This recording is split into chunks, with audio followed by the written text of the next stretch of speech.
Alors bonjour à toutes et à tous, bonjour à toutes et à tous, bienvenue sur dailyfx.fr, bienvenue au point sur les matières premières, le Commodities Market Report. Vincent Gann pour vous retrouver ce matin, une fois n'est pas coutume, pour la couverture de cette classe d'actifs des matières premières. Vous retrouverez bien sûr dès demain le traditionnel point matinal de Yoav Nizar. On va parler du pétrole qui continue de baisser en mode bien agressif. Les métaux précieux qui sont globalement toujours recherchés sur fond d'aversion générale au risque. D'ailleurs, cette année, il y a un arbitrage très net au sein des matières premières. Short métaux industriels, long métaux précieux. C'est précisément la corrélation inverse qui se déploie depuis le début de l'année sur fond d'aversion générale au risque. Quand bien même le dollar américain reste fort sur le marché d'échange, cela n'a pas nui à l'avancée de l'once d'or. Moi ce matin à l'aide des graphiques, je vais vous parler du pétrole, je vais vous parler du gaz naturel, je vais vous parler de l'once d'or. Euh, pour les matières premières les plus importantes. Je peux aussi couvrir le platine, le palladium et les autres matières premières. Si cela vous intéresse, je vous invite donc à laisser traîner des questions sur ce sujet. J'évoquerai aussi le cas du dollar canadien puisque c'est la devise qui, parmi les majeures, est le plus liée à l'évolution du prix de l'énergie et notamment de l'or noir. Je vous invite à prendre connaissance de l'avertissement des risques liés au marché boursier, aux devises et au CFD. Et maintenant, on va commencer donc le point de marché. Alors, j'ai deux choses à vous montrer. La première, c'est ce graphique de la MarketScope qui juxtapose les chandeliers intraday du cuivre. Donc le cuivre, c'est le métal industriel par excellence. C'est considéré comme, à travers l'évolution de son prix, le baromètre du niveau des importations chinoises. Donc sans surprise, il est baissier depuis longtemps et baissier depuis le début de l'année. Et dans la partie basse, l'once d'or. Alors, l'année dernière, la destinée des métaux, qu'il s'agisse des métaux industriels ou des métaux précieux, elle était la même.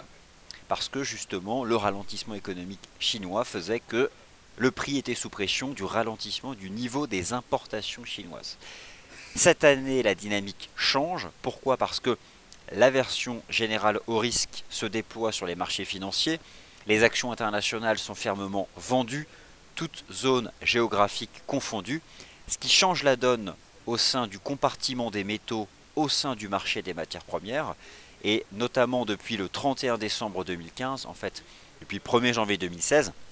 Regardez comme c'est net l'avancée du prix de l'once d'or et la chute du prix du cuivre. Il y a donc un arbitrage limpide au sein du compartiment des métaux, long métaux précieux, short métaux industriels. Et je pense que cela va se poursuivre en tendance d'ici les prochaines semaines. Je vais donc essayer de vous proposer les meilleurs supports sur l'once d'or et les meilleures résistances sur le cuivre. Mais ça, c'était donc la première chose que je souhaitais vous montrer, observation générale, avant d'en venir au graphique. Plus précis sur les matières premières. Quant aux indices boursiers, vos questions sur le DAX, le CAC, l'Eurostock 50, le SP500, qui testent des supports décisifs, mais moi que je vois davantage comme des objectifs de cours de stratégie de vente, et je n'écarte pas le scénario d'une rupture des supports majeurs, parce que je constate justement la version générale au risque. Je constate que depuis le début de l'année, c'est le yen le plus fort, que les contrats de taux sont soutenus, que l'once d'or progresse en dépit de la force du dollar US, et surtout l'once d'or progresse alors que tous les métaux sont vendus. Donc il y a bien un schéma classique d'aversion au risque, et ce qui me conforte dans le fait que les 3000 points de l'Eurostock 50, ce que j'appelle le Big One, réagissent logiquement ce matin. Le marché a fait un plus bas à 2990 et a été payé, mais voilà, honnêtement, j'ai le sentiment que ça va casser cette semaine. Je me trompe peut-être, j'avais ce sentiment, rappelez-vous, sur le SP500, j'avais anticipé la cassure des 2000 points, bon c'est ce qui s'est passé. Bon, on verra bien si j'ai raison cette fois-ci ou pas pour les 3000 points l'Eurostock 50. Mais ça, j'en parlerai plus tard. Alors, on va commencer par le pétrole. Alors, j'ai une chose à vous montrer sur le pétrole qui est ce graphique. Voilà, il s'agit donc des break-even des pays producteurs et exportateurs de pétrole. C'est quoi le break-even concrètement? Ça signifie que un prix du pétrole sous le break-even fait que le pays fait des pertes. Voilà. Alors, sans surprise, le Nigeria, le Canada, Regardez les Canada, le break-even du Canada, c'est presque 70 dollars. Alors forcément, lorsque vous voyez le prix du pétrole s'enfoncer, vous comprenez bien que derrière la chute du dollar canadien et donc l'avancée des paires en dollars canadiens, la ferme tendance haussière du taux USD4 par exemple, ou la ferme tendance haussière du taux EUR4, bien sûr, il y a cette thématique de la chute du prix du pétrole.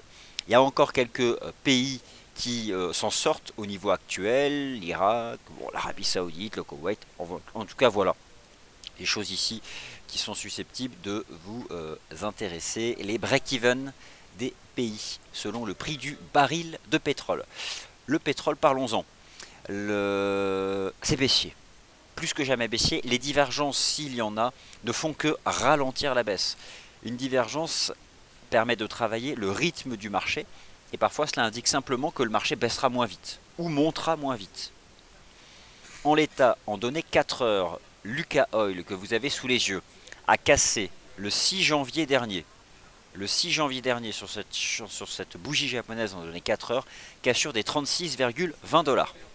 Ce niveau des 36,20 dollars ne vous parle peut-être pas, mais je vous invite à observer vos graphiques de long terme. Il s'agit précisément du plus bas de la dernière semaine du mois de décembre 2008, donc du plus bas de la crise financière de 2008, 3 mois à l'époque après la faillite de la banque d'affaires Lehman Brothers. Et ça, c'était en août 2008.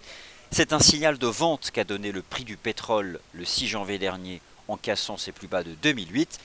J'estime la tendance baissière absolument pas terminée et je pense toujours que le prix du pétrole, ici anglais, rejoindra les 30 dollars.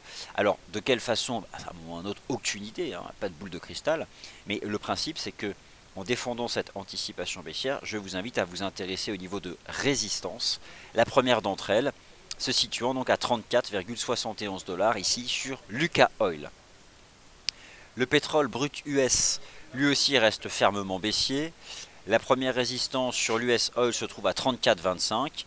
J'estime donc que le prix du pétrole va rester sous ces 34,25.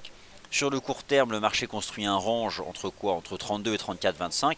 Là aussi, j'envisage un repli en direction des 30 dollars. C'est tout ce que moi je peux vous dire ici sur l'US Oil et Lucas Oil.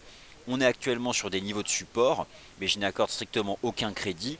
Dans le meilleur des cas, on fera un range. Je ne connais pas à l'avance la forme chartiste que prendra ce range, mais je vous invite toujours à vous intéresser au niveau de résistance sur le prix du pétrole.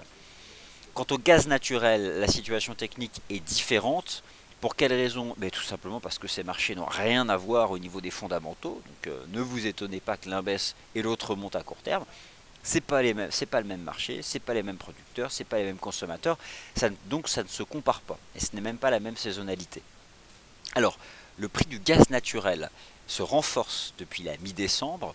Se renforce, vous avez ici une ligne de tendance haussière chartiste qui permet de comprendre l'avancée de ce marché. Ce marché qui est sorti par le haut en début de semaine dernière d'une phase de transition latérale qui a pris la forme justement d'un triangle. Par contre, attention, le marché est en train de rencontrer cette résistance qui est une forte résistance. C'est tout simplement le plus bas d'avril 2015. Donc ça c'était un niveau très important, hein, c'est un niveau de prix horizontal. Le marché est en train d'échouer au contact de cette résistance à 2,50 dollars. Alors, après une avancée importante du marché, il y avait eu un piège sous le niveau de 2 dollars, hein, puisqu'en fait le marché avait tenté de casser les 2 dollars avant de les reprendre. Donc le fait d'avoir réintégré les 2 dollars fin décembre, c'était un signal d'achat en l'état. Mais voilà, là on atteint 2,50, donc on temporise. Malgré tout, à court terme, hein, on est dans une dynamique haussière, donc c'est strictement incomparable avec le comportement du prix du pétrole sur le marché des matières premières. Sur l'hyper court terme, ce que j'appelle l'hyper court terme, bon, on comprend maintenant que ça se neutralise un peu, parce qu'on est toujours soutenu par cette ligne de tendance haussière chartiste, mais couvert par la résistance forte, si je devais lui donner un degré, à 2,50 dollars, et un premier support intermédiaire à 2,38. On est dans une phase donc qui est désormais neutre entre ces 2,38 et ces 2,50. Et si j'en crois la tendance de court terme, le marché reste pour l'instant bien orienté. Et en l'état, on peut accorder de l'intérêt à ce premier support des 2,38. Pourquoi pas pour une stratégie de reprise de la tendance. Mais honnêtement, le fait qu'on ait atteint ces 2,50 m'invite plutôt à vous dire que dans cette phase d'avancée, peut-être faut-il prendre des bénéfices. Alors, vous l'avez compris, le pétrole reste sous pression et je pense va le rester davantage. Et je pense que les deux contrats de pétrole vont se replier en janvier en direction des 30 dollars. Vous avez aussi compris qu'au sein du compartiment des métaux sur le marché des matières premières, il y a en 2016 un arbitrage entre les métaux industriels et les métaux précieux.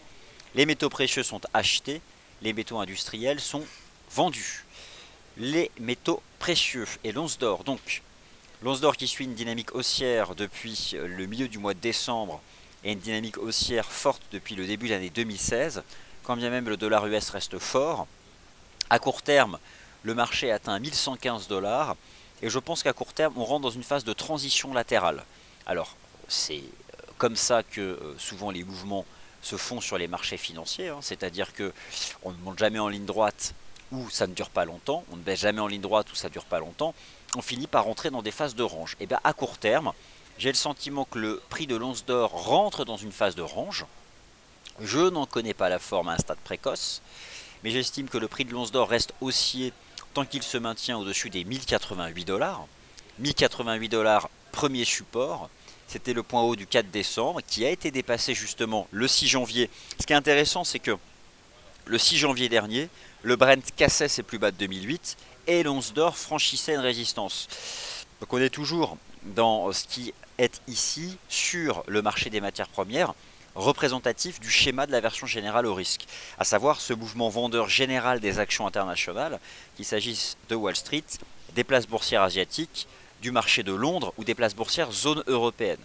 En l'état, sur le XAUUSD, donc le CFD XAUUSD qui représente ici la dynamique générale de l'once d'or, je vous invite à surveiller la ligne de tendance haussière annuelle. Alors qu'est-ce que c'est la ligne de tendance haussière annuelle? Ça peut faire...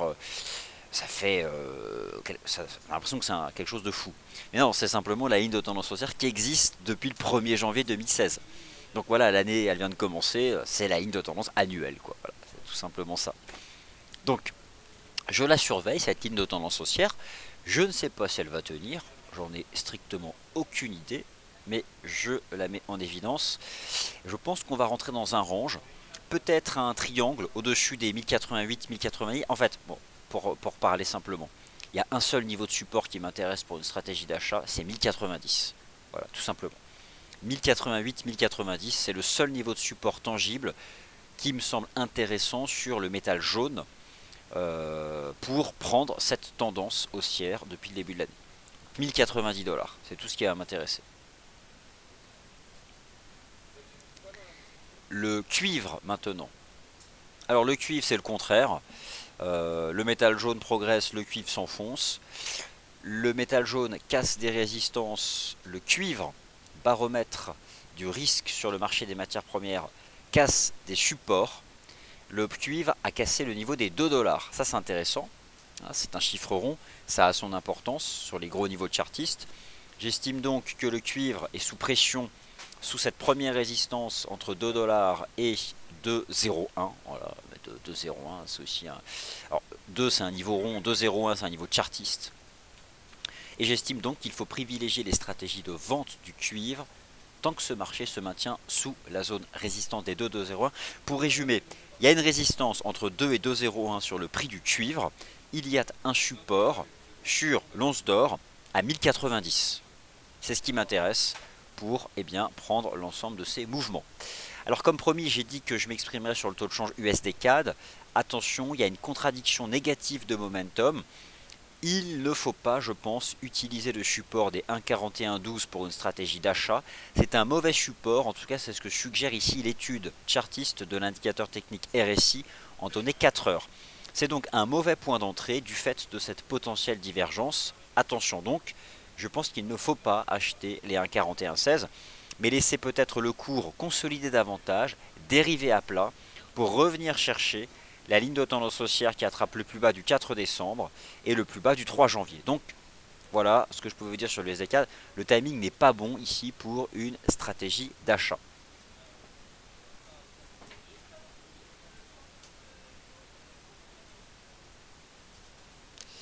Alors, donc bonjour Grève, alors vous me donnez Francis du 56 Et l'argent, on me demande l'argent, c'est parti. Allez, d'abord. Alors, question sur l'argent. Tout d'abord, Francis du 56 qui nous propose. Que pensez-vous de ce plan pour le WTI? J'ai la même chose que vous, hein. Ben voilà, c'est parfait ce que vous avez fait, Francis 56. Voilà, on fait un range entre 32 et 34,50 là à court terme. Bon, bah moi je pense qu'un jour les 32 seront brisés. On ne connaît pas à l'avance quelle sera la forme du range trading qui va être construit sur le WTI là entre 32 et 34,50 $. Mais voilà, je suis comme vous. Je pense que votre scénario est pas mal du tout.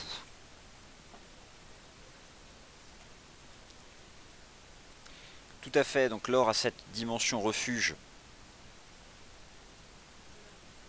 sur le marché des changes. Et l'argent. Alors c'est parti, l'argent, on va le chercher de suite.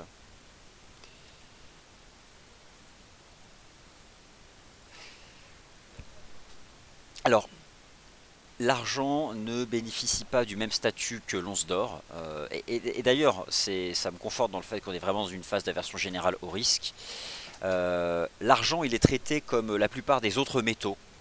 Alors, comme la plupart des autres métaux qui sont sous pression du fait du ralentissement économique en Chine, ce qui montre à quel point le fait que l'once d'or progresse, que le marché et les investisseurs sont stressés.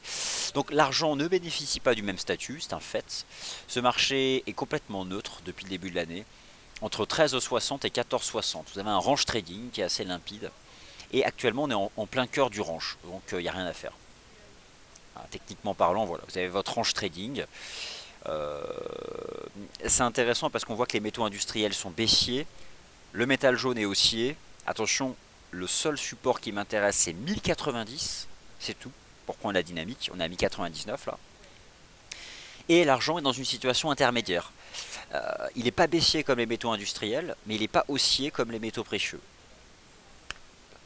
Le range trading entre 13,65 et 14,60.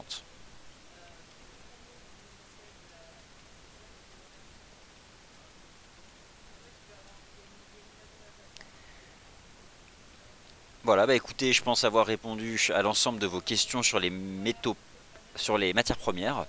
Alors, prochain point de marché à 11 h, le morning meeting de 11 h. Cette fois-ci, j'évoque tous les grands indices boursiers européens, américains, toutes les paires majeures, les paires croisées. Si vous avez des questions, je vous laisserai traîner des questions dans le chat, j'y répondrai. Et les fondamentaux, bref, la totale, dans 10 minutes, ici même. Merci à tous.